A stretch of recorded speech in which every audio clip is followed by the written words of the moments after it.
Vendredi 21 janvier 2022, bonjour à toutes et à tous et bienvenue dans cette édition de la mi-journée. Voici pour vous le sommaire. Hausse du prix des engins à 2 roues depuis quelques jours au Bénin, le receveur du deuxième centre des impôts, des petites entreprises de Parakou demande l'augmentation de la TVA avancée comme principale raison. Vous l'entendrez dans cette édition.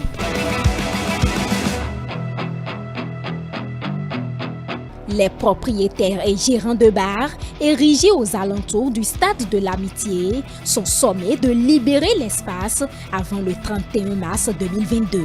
Comment ces acteurs ont-ils accueilli la nouvelle? Le reportage est à suivre. Vous suivrez en fin d'édition le magazine de la rédaction au sujet des esprits incubes et succubes, encore appelés phénomènes de mari de nuit et de femme de nuit. Voilà pour le sommaire.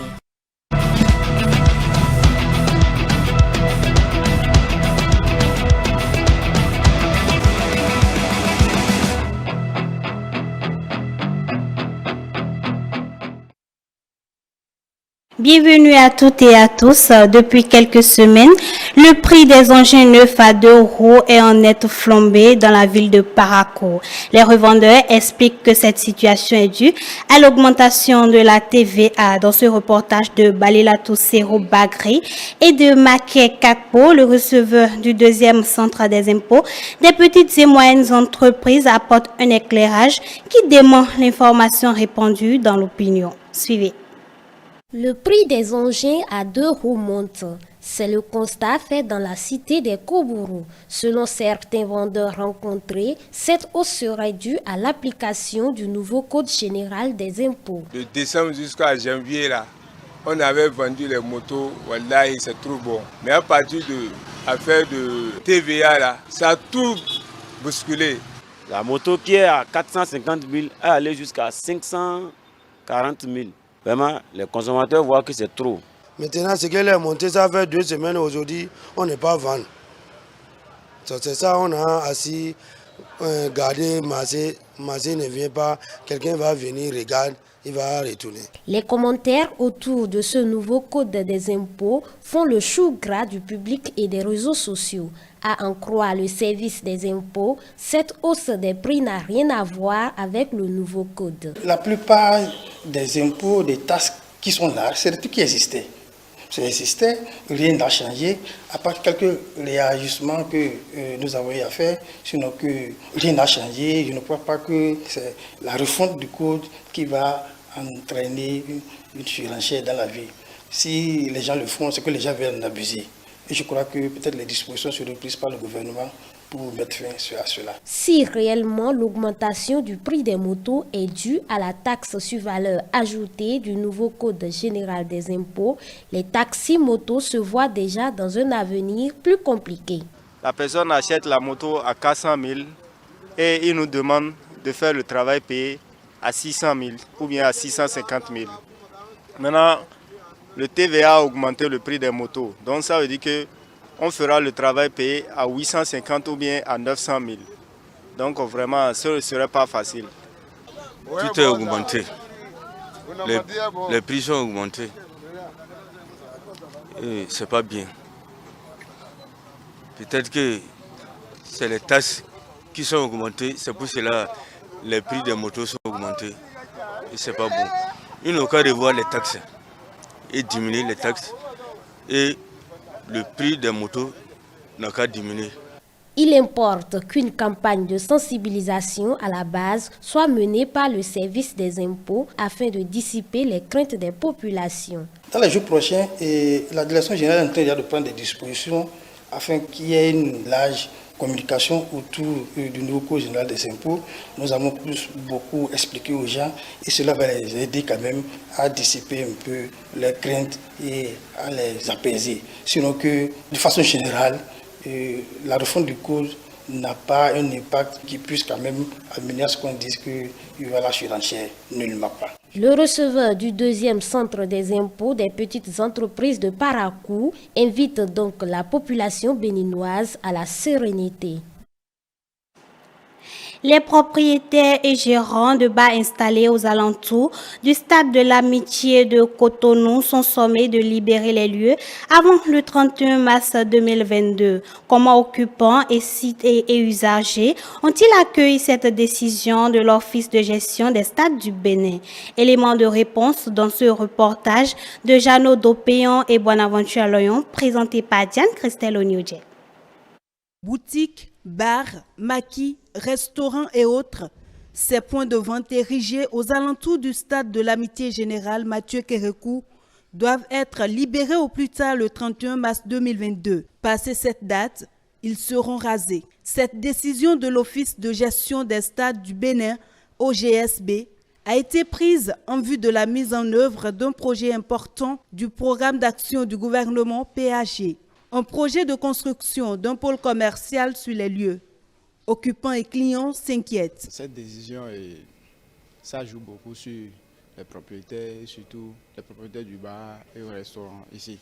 Parce que lorsque tu prends quelqu'un dans ton restaurant qui travaille pour toi, lorsqu'on le renvoie comme ça va agir sur... Peut-être qu'il a une famille à nourrir, tout ça. La vente va diminuer, il n'y aura plus de clients. Maintenant, où le propriétaire peut aller s'installer maintenant pour retrouver ses clients, on ne sait pas encore. Les préavis déjà arrivés 18. Les magasins, ce n'est pas la maison qui dort. On dit on va prendre un jour pour déménager la chose comme ça. Je vends sur l'esplanade, ça fait au moins 10 ans. On est déjà habitué ici. En faisant ceci, on va créer plus de mal que du bien. C'est vrai, il y a du bien. Ça va donner une autre visibilité à notre beau stade. Mais ce ne serait que sur un seul plan. Parce que quand on voit la beauté de la chose, il faut voir tout ce que cette beauté-là peut créer comme dommage. Et c'est là où le hic se présente. Est-ce qu'ils ont rencontré ces gens-là, ces promoteurs-là, et demandé leur avis? Je ne sais pas. Si au moins ils ont demandé les avis des promoteurs, on saura quoi dire. Donc quand on passe, on demande à un promoteur, on a appris qu'on veut vous faire partie, et il y a des missions, tout le monde dit, c'est comme ça, on ne sait pas quoi faire, Tout le monde dit ça, veut dire que eux tous, ils sont surpris par la décision. Ils plaident pour un report de la date fixée ou un relogement. On va nous dire, on va nous donner les préavis 6 mois. Donc on va préparer de ça. Si l'État cherche quelque part un État, 2 États, et construit encore des boutiques là-bas, et demande à ceux-là, vous allez quitter ici l'endroit qu'on a construit pour vous.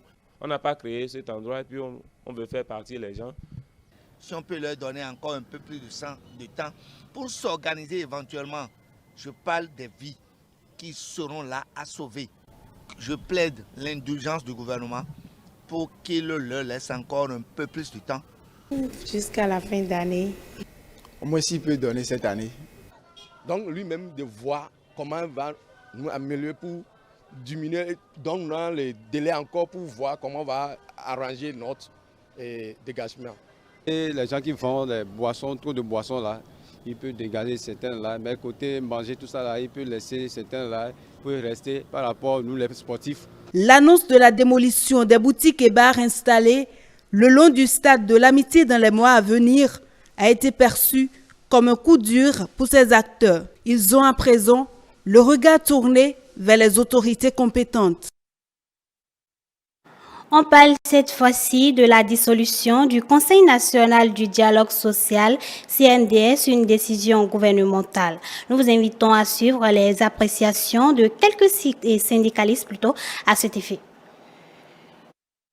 Ils disent être déçus de la décision du gouvernement portant dissolution du Conseil national du dialogue social, CNDS. Selon eux, l'institution a contribué d'une manière ou d'une autre à l'apaisement du climat social et plus ou moins à une parfaite collaboration entre le gouvernement, le patronat et les organisations syndicales de travailleurs. La mission du CNDS est une mission essentielle, surtout dans la pacification de la gouvernance sociale, et parce que former les gens, les préparer à utiliser l'outil qu'est le dialogue, c'est une mission essentielle. Bon, que le gouvernement ait décidé de le dissoudre ou de le faire disparaître, c'est son droit. Et le gouvernement aussi a intérêt à avoir un pays pacifié, un pays où les gens ont la bonne écoute et ont la réserve de l'affrontement, c'est-à-dire ne s'affrontent pas sur ni sur Y, mais discutent entre eux. Et cela, je crois que le CNDS, dans la version que nous avons connue, aurait pu continuer par jouer ce rôle-là.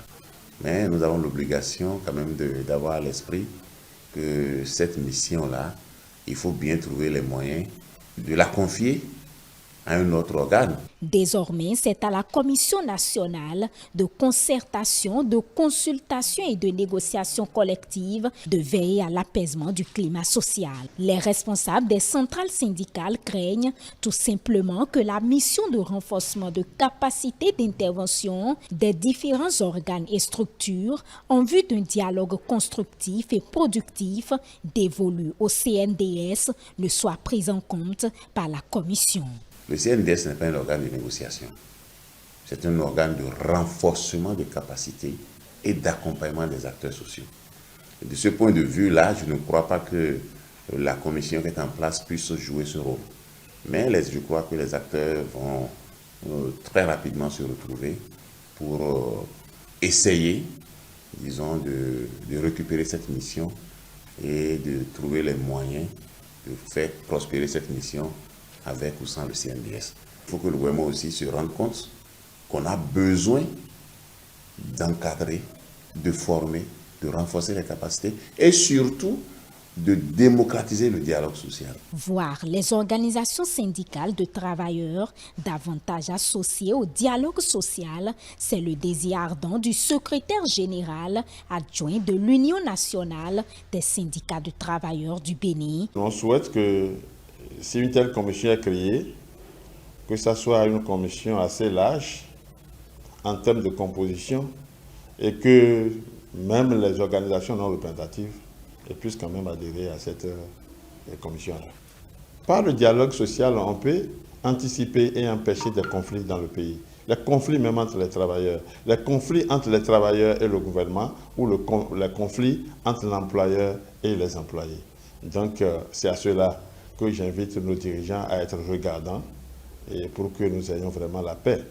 Et je sais que le chef de l'État œuvre pour la paix, mais je souhaite qu'il fasse en sorte que tout le monde se retrouve et qu'il y ait vraiment la paix dans le pays. Pour rappel, le Conseil national du dialogue social a été institué par le décret numéro 323 du 28 juin 2017 portant création, attribution, composition, organisation et fonctionnement du CNDS. Cette structure étatique avait une compétence nationale et pouvait être saisie lorsque le dialogue social est menacé dans les secteurs publics et privés.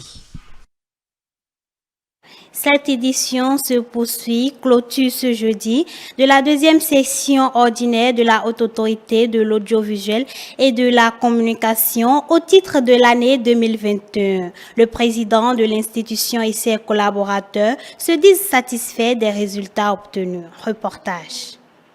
La deuxième session ordinaire de l'année 2021 est close ce 20 janvier 2022. Selon le président de la Haute Autorité de l'audiovisuel et de la communication, le bilan est encourageant et incite à cultiver en permanence l'excellence.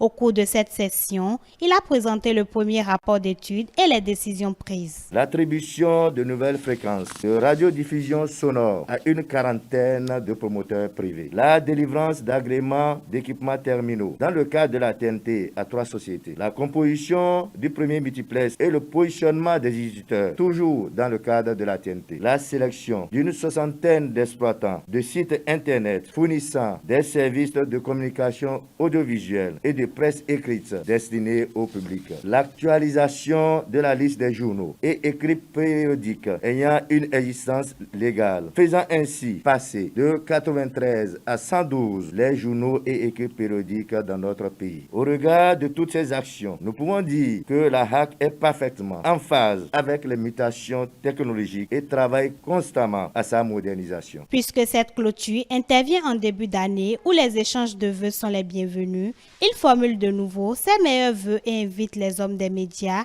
à toujours faire preuve de professionnalisme. À toutes et à tous, je présente mes vœux de santé, de paix profonde et de prospérité. Que les grâces divines abondent et surabondent afin que nous ayons les ressources physiques, morales et spirituelles nécessaires pour relever les défis qui s'imposent à nous. Que cette année soit le ferment de nouvelles résolutions pour aller de l'avant. Que la clôture de cette deuxième session ne soit pas la clôture de notre détermination à faire plus, à faire mieux. Restons toujours professionnels pour que vive au service du développement et de l'unité nationale la presse béninoise. Notons que l'ouverture de la deuxième session ordinaire de l'année 2021 a eu lieu le 21 septembre 2021.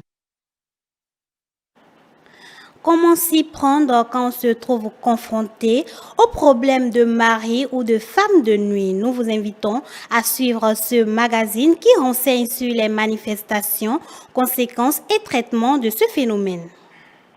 S'il y a un phénomène au-delà du réel qui s'observe le plus souvent, nuitamment dans le rêve et qui suscite généralement bien de commentaires, c'est celui des maris de nuit. Dans nos sociétés africaines, ce fait est bien connu du monde des spiritualistes et dignitaires des religions endogènes. Quand il dort la nuit, constate que elle est une femme, elle constate que un homme apparaît dans sa vie, l'homme tient un rapport sexuel avec elle, et à des moments donnés, elle maîtrise l'intéressé ou à des moments donnés, elle ne sait même pas qui est en train de tenir rapport sexuel avec elle. Mais ça se produit toujours dans le sommeil.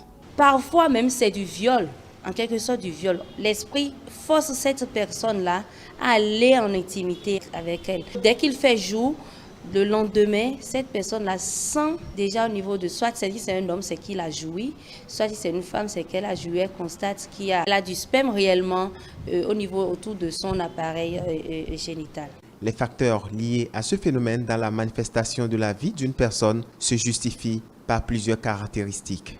Lorsque souvent nous dormons nus ou que nous nous lavons nus dans une pleine obscurité avec de la mousse blanche, lorsque nous allons par exemple poser certains actes dans la forêt ou auprès de la nature la nuit ou au bord de la mer ou à côté des grottes ou à côté d'un puits, nous attirons ces êtres qui sortent la nuit et ces êtres nous suivent et donc nous marquent.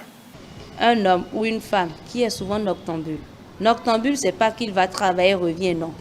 Noctambule en ce sens qu'il cherche les femmes la nuit, qu'il va en boîte de nuit, il drague les filles, il va en intimité avec des filles, des inconnus en quelque sorte. À un moment donné, dans votre vie, si vous êtes seul, tu auras constaté qu'il y a des images qui vont apparaître devant toi. Une image d'un homme que tu connais ou d'un homme que tu ne connais pas du tout, mais qui apparaît devant toi, tout comme si voulant te parler, mais va rien te dire.